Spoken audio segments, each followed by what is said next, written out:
저는 여러분과 함께 오늘 로마서 8장 13절에서 14절의 말씀을 가지고 함께 나눌 설교의 제목은 우리 고난의 학교입니다. 고난의 학교. 자, 여러분, 우리가 살고 있는 이 시대는 많은 과학과 많은 정보들이 발전된 시대에 우리가 살고 있습니다.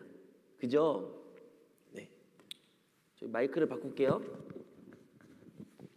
네, 우리가 살고 있는 이 시대는 과학적인 많은 진보와 발전을 이룬 그런 시대에 우리가 살고 있습니다. 그래서 우리는 과거에 비해 비교할 수 없는 새로운 것들을, 많은 문명들을 누리고 있으며 그 편리성을 이미 너무나 다양하게 여기고 있는 시대에 삽니다. 여러분, 그러한 과학적인 진보가, 기술의 발전이 우리에게 무엇을 가져다 줄까요? 편리성도 있고요. 또 어떤 사람은 자유를 더 많은 시간을 얻게 되었다라고 말합니다. 반대로 생각해 보면 우리가 자유를 갈망하기 때문에, 우리가 편리한 생활을 갈망하기 때문에 그러한 편리한 생활을 위하여, 자유를 얻기 위하여 우리는 과학적인 발전을, 기술의 진보를 얻을 수 있다라고 말할 수 있습니다. 그런데요, 우리의 인생을, 우리의 삶을 바라봤을 때 과연 우리에게는 자유로운 삶이 있습니까?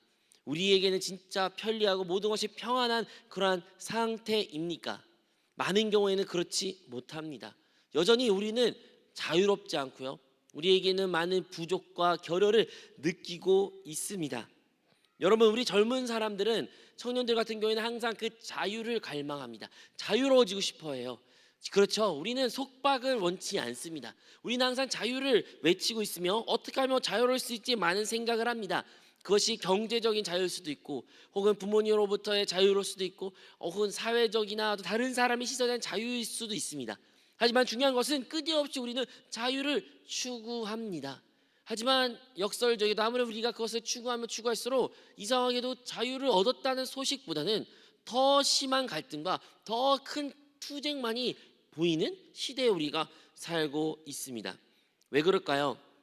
왜냐하면 참된 자유는 그런 것에서부터 비롯되지 않기 때문입니다. 여러분, 참된 자유는 그런 외적인 성으로부터 비롯된 것이 아닌 바로 우리 안에서부터 그 자유가 생기고 그것을 얻고 그것을 누릴 때 우리는, 사람이 비로소 자유로워질 수 있다, 우리하고 말할 수 있습니다. 대표적으로 예로 볼까요? 여러분, 우리가 인터넷의 발전으로 말미암아 다른 사람들과 과거에는 만나야 되죠. 전화를 걸어야죠. 전화를 걸어서 몇 시, 장소, 시간 다 정해가지고 그 시간에 만나서 그 사람과 대화를 나누고 소식을 듣고, 그때서야 비로소 그 사람과 연결되었다라는 것을 느꼈습니다. 많이 불편했어요. 하지만 오늘날은 우리가 다른 사람과 어떻게 연결할 수 있습니까? 흔히 말하는 인터넷의 발전으로 소셜 네트워크, 그것이 카카오톡일 수도 있고요, 인스타그램, 아니면 여러분 페이스북, 상관없이 그러한 미디어를 통해서 우리는 많은 사람들 쉽게 연락을 취할 수 있고 그들의 소식을 들을 수도 있으며 그와 소통할 수 있습니다. 과거에 비해 더 많은 시간을 우리가 얻었으며 더 편리성을 얻었지만, 과연 우리는 그 사람들과의 참된 소통이 나의 그 시간의 부족에서부터 참된 자유를 얻었다, 나의 이 외로움에서부터 자유를 얻었다라고 말할 수 있을까요? 이러한 것들이 너무나도 우리 사회 가운데 많이 있습니다. 기술이 발전해도 사람은 끝없이 자유를 갈망할 것입니다. 그렇다면 우리는 어떻게 참된 자유를 누릴 수 있습니까? 어떻게 누릴 수 있을까요?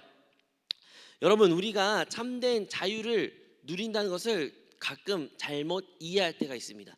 우리는 자유라고 말하면 어떠한 속박에서부터 벗어나는 것, 그것을 나를 옥매이고 나를 못하게 하는 것에서부터, 억압에서부터 풀어나는 것, 그것이 우리가 자유라고 생각합니다.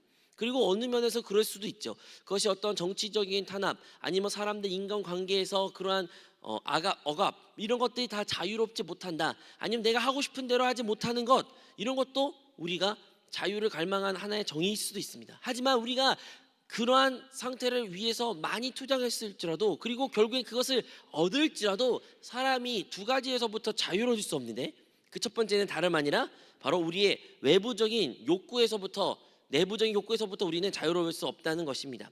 다른 말로 하면 정욕 같은 거죠. 정욕, 우리의 욕심.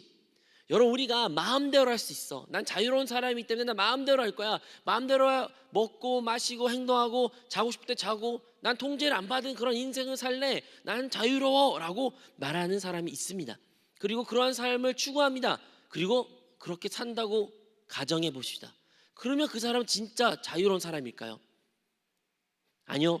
눈에 보이지 않는 또 다른 노예의 삶을 살아갑니다. 그것은 무엇입니까? 바로 그의 정욕이죠. 그의 육신적인 그러한 욕구이죠. 그가 나는 모든 것을 마음대로 할래, 나 할 거야 라고 말은 하지만 실질적으로 그는 누구의 인도에 아니면 누구의 그 억압에 그 권위 아래에 있는 것입니까? 자기의 그 육신의 욕구, 정욕에 따라 사는 존재인 것입니다. 나의 선택이, 나의 결정이 결국에는 내 몸이 원하는 대로, 내 정욕이 이끄는 대로 사는 것이다고, 그것은 참된 자유로운 삶이 아닌 것입니다. 두 번째, 사람은 사회적인 규범과 기대에서부터 자유로울 수가 없습니다. 우리는 말합니다. 나는 자유롭게 선택할래. 그래서 나는 마음대로 선택할 거야. 그래서 나는 앞으로 이걸 할 거고 저걸 할 거야. 사람이 뭐라 말할지라도 난 이 길을 선택할 거야. 이걸 하고 싶어. 우리는 많은 것 가운데 우리가 그러한 결정을 내렸다고 생각합니다. 그리고 그것이 그렇게 많은 사람들이 인정받을지라도 우리가 사실 솔직히 바라본다면 다른 사람들의 사회적인 규범, 사회적인 기대, 그것에서부터 우리가 자유로울까요? 많은 경우에는 모든 사람들은 자기 하는 많은 행동들이, 설사 자기가 자유롭다고 생각했던 행동들이 결국에는 다른 사람의 시선을 의식하여 결정한 것들이며, 그것 가운데 그 기대를 충족하기 위해서 해냈던 수많은 행동들이 우리에게 있습니다. 즉 사회가 그러니까 지금 이렇게 살아야 되니까, 이렇게 사는 게 좋으니까 난 저렇게 살 거야, 그래 사는 게 멋있는 거야, 나 그렇게 살고 싶어, 이러한 것들이요, 자유롭다는 표현을 우리는 쓰지만 사실은 결코 자유롭지 못하는 인간의 모습이라는 것입니다. 이렇게 사람은 자유를 갈망한데 근본적으로 이 두 가지로부터 자유로울 수 없는 사람의 운명이라는 것도 우리는 기억해야 됩니다. 그러면 우리는 어떻게 자유로운 존재가 될 수 있을까요? 여러분, 오늘은 우리가 주일 예배를 드리지만 사실 오늘부터 내일부터 시작되는 고난 주간을 통해서 사실 오늘 주일은 종려 주일이라고 많은 교회에서 또 드려지게 합니다. 종려 주일이란 뭐냐면 예수님께서 부활하기 일주일 전 예루살렘 입성하는 그 날을 종려 주일 예배로 많은 교회에 드려지고 있습니다. 이 종려 주일 같은 경우에는 예수님이 예언서에 기록된 말씀과 같이 그것 가운데 나귀의 새끼를 타시고 예루살렘 성으로 들어가신 것입니다. 그 예루살렘 성에 들어갔을 때 많은 사람들이 호산나라면서 우리를 구원해달라고 참된 왕이 오셨다고 환호하면서 예수님을 맞이했습니다. 많은 사람들이 기뻤어요. 우리의 그 억압에서 정치적으로, 종교적으로, 우리의 경제적으로 어려움 가운데 이제 우리의 구원자가 오셨구나, 우리에게 참된 자유를 주신 분이 오셨구나, 참된 왕이 오셨구나, 참 행복하다라고 사람들이, 우리에게 자유를 주신 분이 왔다라고 사람들이 외쳤지만, 그런데 그 이후에 사건이 어떠합니까? 우린 잘 알고 있습니다. 그리고 예수님은 모든 것을 아신 우리 예수님께서는 그가 결국에는 십자가의 길을 걸어가야 될 것을 아시고 그가 십자가에서 죽으셔야 하는 것도 아셨던 그 주님은 그 예루살렘 입성했을 때 어떠한 심정이었을까요? 사람들은 자기를 기대가 많고 많은 것을 기대하고 많은 것에 대한 말을 하고 찬양하고 기뻐하지만 예수님 마음은 그들의 원하는 것과 그들의 생각과 전혀 다른 건데, 과연 예수님은 어떠한 마음을 가지셨으며 그리고 어떻게 선택을 하셨을까요? 우리가 그 예수님이 사실 그 예루살렘 들어간 것은요, 영광으로 들어간 것이 아닌 반대로 고난 속으로 들어가신 것입니다. 우리가 흔히 말하는 고난 주간 시작이 바로 이 예루살렘 입성부터 평가된 것 같이, 사람들은 예수님을 기쁨으로 화려하게 맞이했다 할지라도 예수님은 본인은 사실 고난의 시작을, 그것부터 시작된 것입니다. 고난의 시작. 여러분, 왜 고난이란 이야기를 제가 지금 하고 있는 것일까요?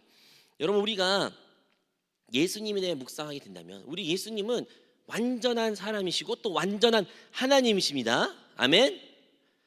아멘. 태초에 말씀이 계셨느니라. 그 말씀이 하나님이셨고 그 말씀에 육신을 입어 이 땅에 오신 분이 예수님입니다. 여러분, 예수님은요 완전한 하나님이셨기에 그는 모든 것을 하셨고 모든 거 하실 수 있으며 그 모든 것에 만물의 으뜸이셨던 그 예수님이지만, 이 땅에서 만약에 배워야 될 것 한 가지가 있다면 여러분 믿으시겠습니까?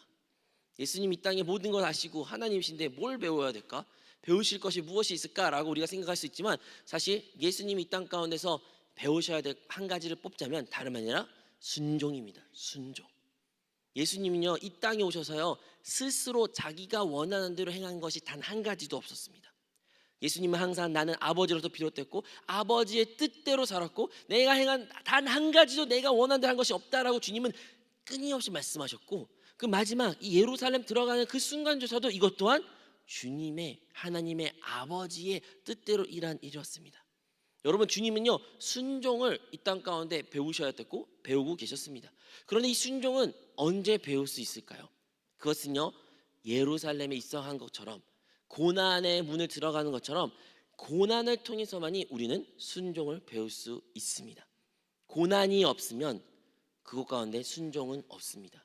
무슨 말이냐면, 여러분, 우리가 모든 것이 잘 되고 모든 것이 행복하고 모든 것을 가지고 있을 때 우리는 이런 말을 잘할 수 있습니다. 하나님 말씀만 해주세요. 나 모든 걸 할 수 있어요. 하나님, 나 하나님께 진짜 순종할 수 있는 사람이에요. 나 순종 진짜 잘한다니까요. 하나님을 잘 믿어요 라고 말하지만, 여러분, 그 사람의 진짜 믿음은 언제 나타납니까?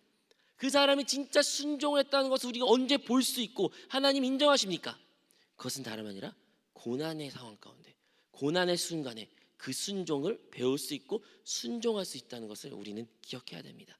우리 주님이 그 예루살렘에 입성하시고 결국에는 마지막 십자가 달리기 전 마지막 그의 기도에 무슨 기도를 드리셨습니까? 하나님 아버지, 할 수만 있다면 이 잔을, 이 고난의 잔을, 이 쓴 잔을, 그 죽음의 잔을 나에게 거두시옵소서. 하지만 나의 뜻대로 하지 마시고 아버지의 뜻대로 해달라고 주님은 기도했습니다. 무슨 말이냐면, 주님은요 그 마지막 순간에도 큰 갈등의 순간이 있었다는 거예요. 이것을 아버지는 원하지만 나는 하기 싫어, 나는 이것을 피하고 싶어. 얼마나 무섭고 두렵습니까? 그럼에도 불구하고 주님은 무엇을 선택하신 겁니까? 그 고난을 받아들임으로써 아버지께 순종한 길을 걸으시던 분이 우리 주님이십니다. 여러분, 우리에게 예수님이 이 땅에서 배울 것 단 한 가지, 그 순종이라면 우리 또한 주님을 따르는 자로서 이 땅 가운데 우리에게 필요한 것은 무엇이냐? 다름 아니라 순종이라는 것입니다. 그러면 이 순종은 어디서부터 배울 수 있냐? 어떤 상황 가운데서 우리 순종할 수 있냐? 다름 아니라 고난의 순간에, 고난의 상황 가운데 놓였을 때 우리는 그때서야 비로소 하나님께 순종을 할 수 있다는 것입니다. 여러분, 우리가 순종이라고 말하지만 많은 경우에는 이 순종이 우리는 그냥 너무 쉽게 생각할 때가 있습니다. 성경에 수많은 믿음의 인물들이 기록되어 있습니다. 그 믿음의 인물들은 믿음의 길을 걸었죠. 근데 그 믿음의 길은 다름 아니라 어떤 길이에요? 고난을 통과하는 길이에요. 다 고난과 역경과 힘듦이 있어요. 믿음의 조상 가운데 어려움이 없던 사람 단 한 사람도 없습니다.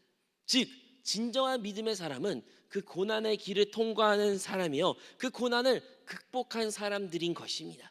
그 사람이 진정 믿음의 사람이라고 말할 수 있습니다.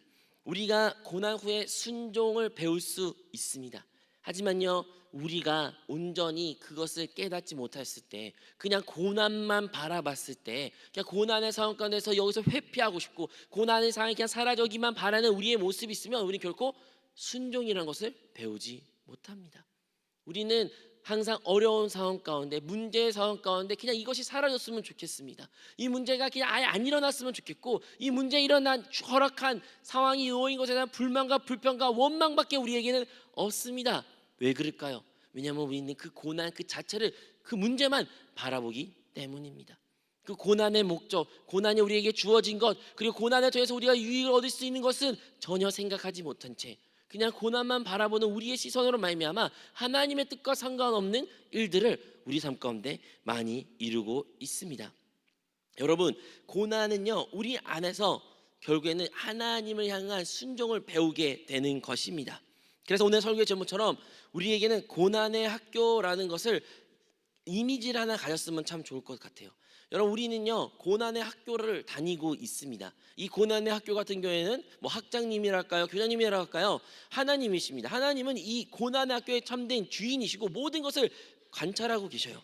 하지만 이 고난의 학교는 한 가지만 가르치는데 다름 아니라 순종을 가르칩니다. 순종. 목적이 딱 하나예요. 이 고난의 학교는 순종을 배우기 위한 것으로 설립되어 있습니다. 그렇다면 우리가 그 고난학교에 공부하는 학생이라면, 그 고난학교에 가운데 있다면 우리는 무엇을 배워야 되나요?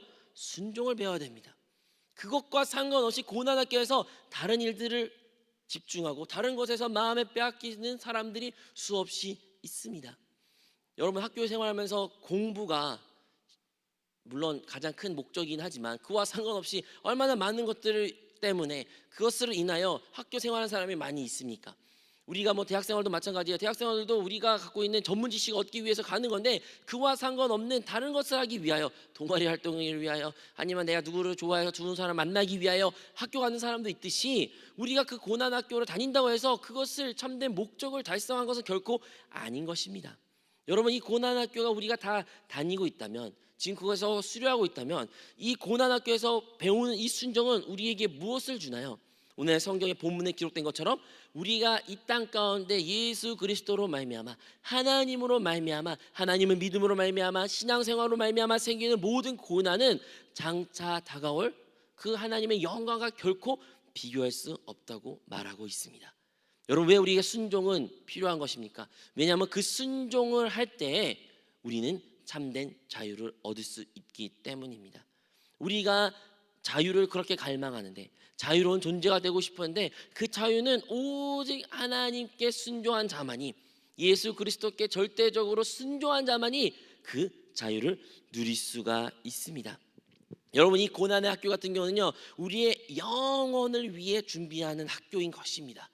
고등학교, 여러분 왜 있습니까? 고등학교를 졸업해서 성인을 대회 위에 있을 수도 있죠. 하지만 그 고등학교 졸업하면 그 다음 단계에 뭐가 있는 것입니까? 대학교를 진학할 수가 있는 거예요. 그럼 대학교는 왜 존재합니까? 대학교를 졸업하고 나서 취직할 수도 있고, 혹은 대학원에 진학하기 위한 존재가 있는 것입니다. 왜 석사가 있습니까? 석사를 끝내고 나서 또 박사라는 과정을 거치기 위한 하나의 과정인 것처럼, 우리 삶 가운데 이 고난학교를 우리는 왜 다니고 있습니까? 순종을 배우기 위해서죠. 그럼 어디로 향하는 겁니까? 그 영혼을 향하는 위한 것입니다. 여러분, 우리 그 영혼의 세계는 하나님께서는 그 고난을 통하여 고난을 극복한 자들에게 바로 비교할 수 없는 큰 놀라운 복을 주신다고 우리는 믿어야 됩니다. 그것을 믿는 사람은 고난을 기쁨으로 받아들일 수 있고, 하나님께 순종할 수 있으며, 그 순종을 통하여 하나님께 칭찬받을 수 있다는 것을 우리 모두 기억하시기 바랍니다. 여러분, 근데 이 고난의 학교가요, 마음 같아서는 빨리 끝났으면 좋겠어요. 학원같이 뭐 한 달만 다니고 그만하고 싶기도 하고, 뭐 고등학교는 3년, 초등학교는 6년, 아니면 대학교 박사까지는 뭐 10년, 그 과정이 짧을수록 좋겠다고 하는데, 이상하게도 우리의 고난의 이 학교는 많이 깁니다. 누구는 신앙생활하면서 5년 혹은 10년, 15년, 아니 지금까지도 이 고난학교를 다니는 것처럼 느낀 사람이 있을 수 있습니다. 여러분, 학교를 오래 다닌다는 것은 어떠한 의미를 가지고 있을까요? 그것은요, 그 이후에 그것을 통하여 얻는 그것들이 훨씬 더 가치 있다는 것을 의미한 겁니다.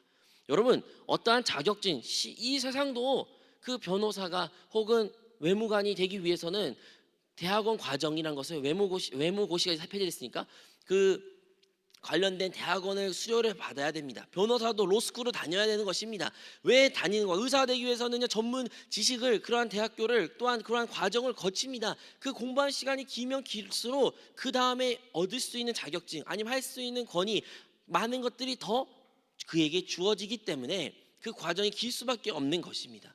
왜 우리 삶 가운데 고난의 이 학교가 길까요?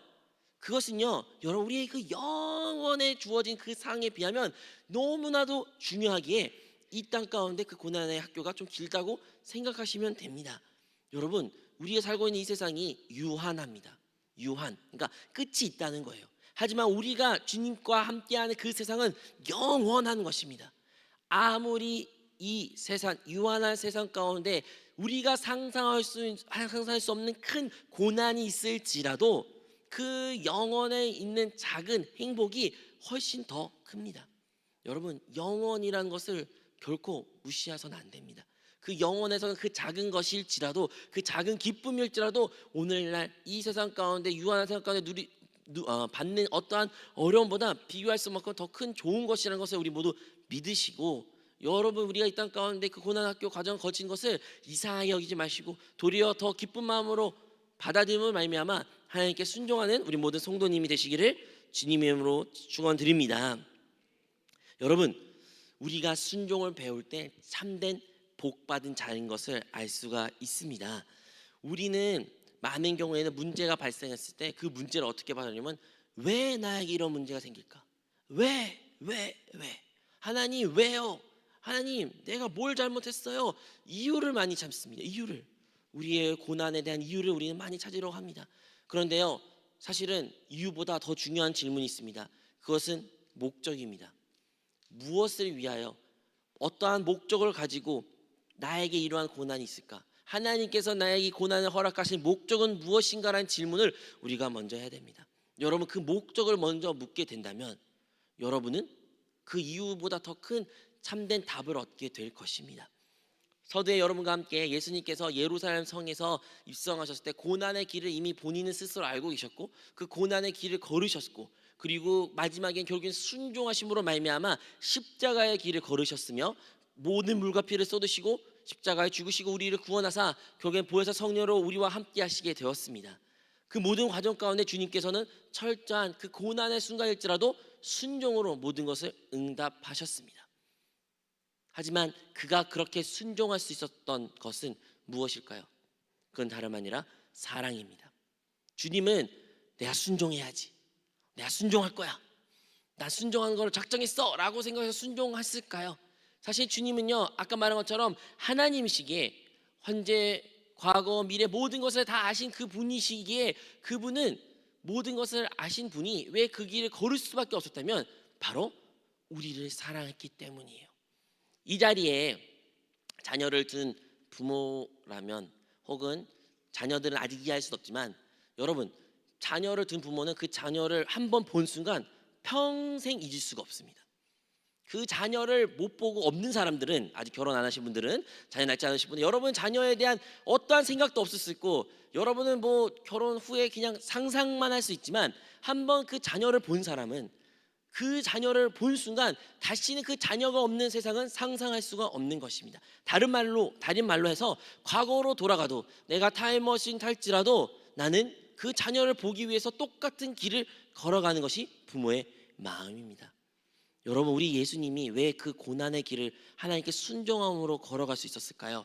그것은요, 2000년 후에 오늘 이 자리에 예수 그리스도에 영접하고 하나님의 자녀가 된 여러분들을 주님은 아시기 때문입니다. 여러분 아셔요. 여러분 만났어요. 그 여러분을 사랑해요. 주님은 여러분 이미 알기 때문에, 여러분이 이미 하나님의 자녀가 되었고 하나님의 백성으로 살아간 것을 주님은 너무나도 확신하게 그것을 보았기 때문에 2000년 전에 설사 그 고난의 길일지라도 주님은 하나님께 순종할 수 있었던 것은 바로 우리를 사랑했기 때문입니다. 우리를 사랑하사 그 고난의 길을 걸으셨고, 우리를 사랑하고 너무 하나님을 사랑하사 아버지 뜻대로 순종했던 우리 주님의 모습인 것입니다. 우리의 삶에 한번 적용해 봅시다. 여러분, 오늘날 우리가 참된 자유를 갈망한다라는 이야기를 나누었습니다. 하지만 우리는 두 가지에서부터 결코 자유로울 수 없다고 말했습니다. 첫 번째 뭐예요? 그 정욕이에요. 정욕. 우리 육신적인 정욕. 우리가 아무리 마음대로 산다 하지만 사실은 마음대로가 아니라 우리의 정욕대로 산다는 것입니다. 두 번째는 사회적인 압력, 사회적인 어떠한 관념 혹은 기대 때문에 우리는 많은 선택들이 그것을 좌지우지하고 있습니다. 그것을 뛰어넘을 수 있는 것은 무엇일까요? 그것은 오직 하나님만을 신뢰하고 하나님의 말씀에 순종하는 자들만이, 그 순종의 삶을 살아가는 자들만이 그 정욕을 떼서 참된 자유를 얻을 수 있으며, 사회적인 어떤 시선과 기대가 있을지라도 그거와 상관없는 참된 하나님 기뻐하신 뜻을 사는 그 순종한 인생만이 참된 자유를 누릴 수 있는 것입니다. 여러분, 그 자유, 그 순종을 통해서 얻을 수 있는데 어떻게 우리가 그러면 순종할 수 있을까요? 그것은 하나님을 사랑할 때인 겁니다. 우리가 하나님을 사랑할 때, 그 말씀을 사랑할 때, 우리 안에 계신 주님을 사랑할 때만이 우리는 기쁨으로 그 순종을 할 수 있습니다. 마지막으로 한 예를 들고 오늘 설교 말씀을 마치려고 합니다. 여러분, 어린아이가 있습니다. 그 어린아이가 이제 부모님이 있는데, 부모님이 어린아이에게 말합니다. 오늘 잘 시간 됐으니까 자라. 그럼 어린아이들은 어떻습니까? 안 잔다고 말합니다. 그러니까 자기 싫어요, 안 잘 거예요. 하지만 결국에는 그의 운명은 어떻게 될까요? 자요. 네, 원래 어린이들은 잡니다. 잘 수밖에 없어요. 엄마 아빠가 자라면 자는 거예요. 뭐 다른 것이 일어날 수가 없습니다. 그리고 푹 자고 다음날 아침에 재밌게 놉니다. 그런데 이제 뭐 여기 자리 20살, 30살, 40살, 여러분에게 예를 들어 여러분 부모님이 잘 시간이 됐다, 자자 하면 여러분 어떻게 반응하십니까? 이 자리에 계신 여러분, 부모님 자자 하면 여러분 자십니까? 네 엄마 잘게요. 과연 이렇게 하는 분들이 몇 명 계시나요? 대부분은 엄마 알아서 할게요. 내가 알아서 잘게요. 네 먼저 주무세요. 이렇게 말을 합니다. 나이가 더 든 사람은 더 듣고 싶지 않을 수도 있고요. 또 어떤 사람은 네 라고 말을 합니다. 하지만 침대에 누운 순간 어떠한 일이 일어납니까? 갈등이 일어나요. 아 잠이 안 오는데 이 시간 이렇게 안 잘 바에 그냥 일어나가지고 딴 걸 해야 되지. 놀고 싶은데 좀 놀까? 왜 잠이 안 올까? 우리는 스스로 이제 엄청나게 많은 싸움과 분쟁과 어려움 가운데 놓이게 됩니다. 이게 무슨 말이냐면요, 어린아이는요 그의 입장은요 아버지 부모님은 그냥 권위에 순종한 일밖에 없습니다. 어린아이는 해야 되는 이렇게 순종이에요. 거기는 스스로 자기가 판단할 자리가 없어요. 그냥 순종만 합니다. 근데 어른들은요 머리가 크면 어떠한 행동을 합니까? 스스로 판단합니다. 그리고 스스로 그 순종의 자리를 또 가야 됩니다. 얼마나 힘들어요.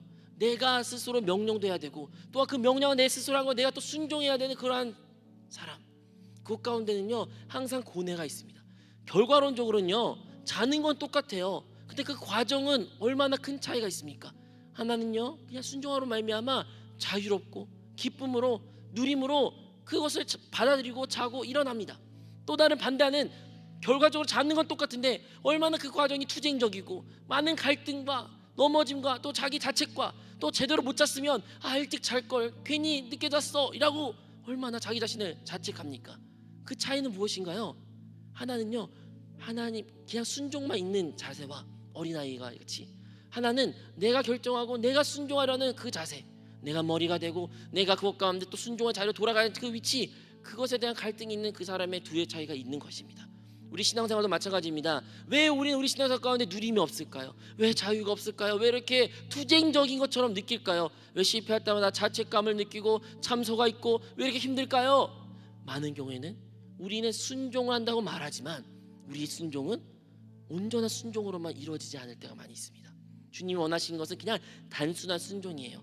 그 고난의 상황이 닥칠 때 그냥 그 고난에서 가운데 순종을 배워가지고 주의 말씀대로 따라 사는 것, 그 주님을 따의 그 순종 가운데 사랑으로 주님께 반응하는 것, 그것만 하면 우리 신앙생활은 가볍습니다.